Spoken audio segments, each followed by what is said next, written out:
Bismillah walhamdulillahi wahdah wassalatu wassalamu ala man la nabiyya ba'dah. Assalamualaikum warahmatullahi wabarakatuh.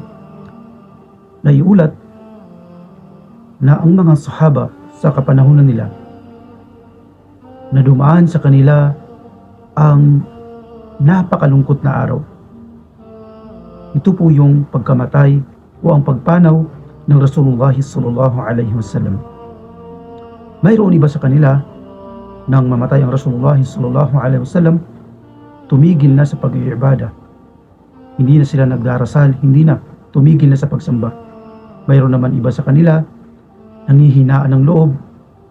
Mayroon iba't ibang uri ang kanilang nararamdaman sa panahon na yun. Hanggat sa dumating sa punto na si Umar bin Al-Khattab radiyallahu anhu ay sa sobrang hindi niya matanggap ang pagpanaw ng Rasulullah sallallahu alaihi wasallam, ay kanyang nilabas ang kanyang espada at kanyang sinabi, sino man ang magsabi ika, sabi niya, na ang Rasulullah sallallahu alaihi wasallam ay namatay na, aking puputulan ng paa at saka kamay. O di kaya kanya itong puputulan ng leg. Pupugutan ko ika, sabi niya, ng ulo.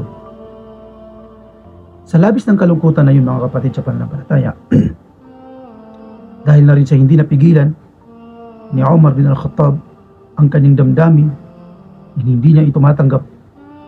Narinig ito ni Abu Bakar As-Siddiq radiyallahu anhu at kanyang kinausap si Umar. Ya Umar, huminahon ka, umupo ka. At nakinig naman ito si Umar, at dito ay nagsalita si Abu Bakar As-Siddiq, kanyang winika,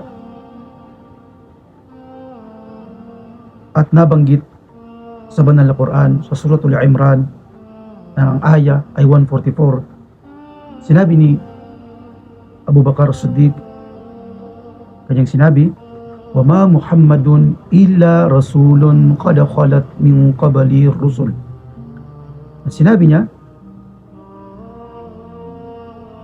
si Muhammad ika, sabi niya, ay hindi humigit sa isang sugo na katulad ng mga nauna sa kanya na namayapa na rin. Gayon din, sa isang aya, sinabi pa ni Abu Bakar As-Siddiq, kanyang sinabi, innaka mayyitun wa innahum mayyitun. Na ayon sa sinabi ni Abu Bakar As-Siddiq radiyallahu anhu, katotohanan, ikaw Muhammad sallallahu alaihi wasallam ay mamamatay at sila rin ay mamamatay. Kanyang binasa ang isa sa aya mula sa Surah Az-Zumar verse 39. At dahil dito nang marinig ito ni Umar bin Al-Khattab, siya'y huminahon, siya'y napaupo at nila parang nawalan siya ng lakas at parang mahihimatay si Umar sapagkat hindi niya matanggap ang pagkamatay ng Rasulullah sallallahu alaihi wasallam. Gayon din ang mga sahaba sa panahon na yun. Mula iwinika ni Abu Bakar As-Siddiq, kanyang sinabi, kum ya'budu Muhammadan sallallahu alaihi wasallam fa inna Muhammadan qad mat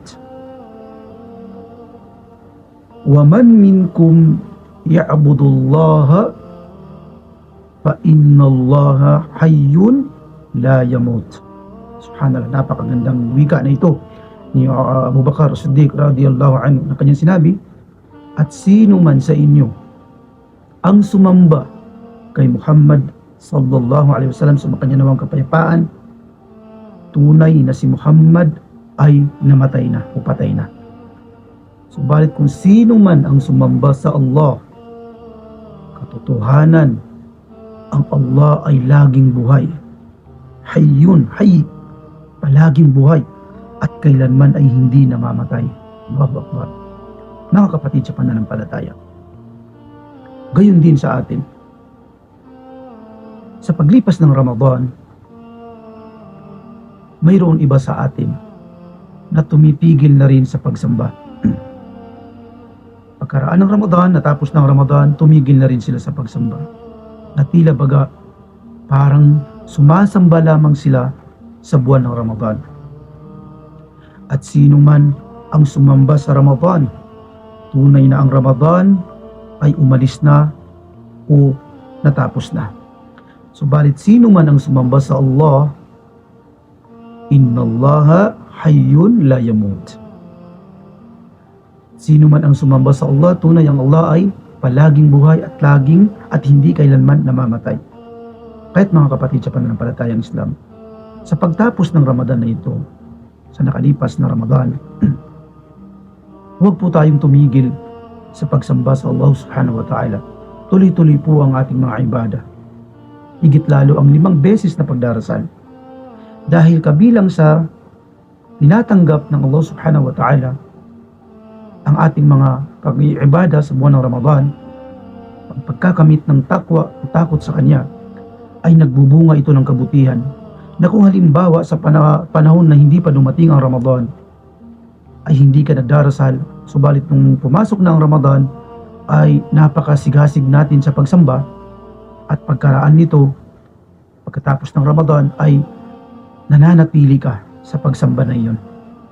Ibig sabihin lamang, ito ay tinanggap ng Allah subhanahu wa ta'ala ang iyong mga pagsamba.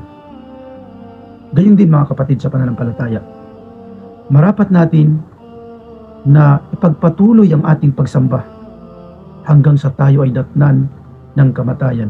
Sinabi ng Allah subhanahu wa ta'ala sa banal na Quran, wa'budu rabbaka hatta ya'tiyakal yaqin.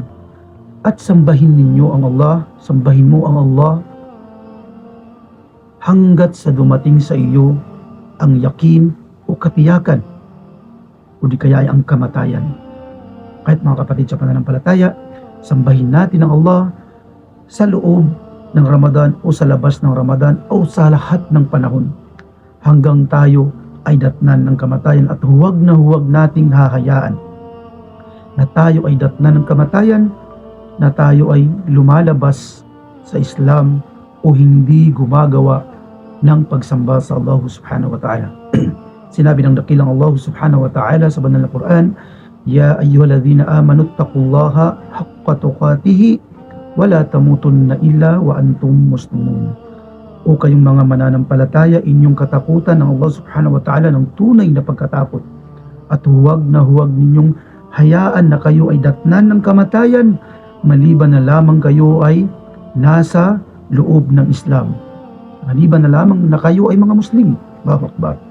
Kahit dalangin natin sa Allah subhanahu wa ta'ala mga kapatid sa pananampalataya, na tayo ay datnan ng Allah subhanahu wa ta'ala na mga Muslim sa ating kamatayan.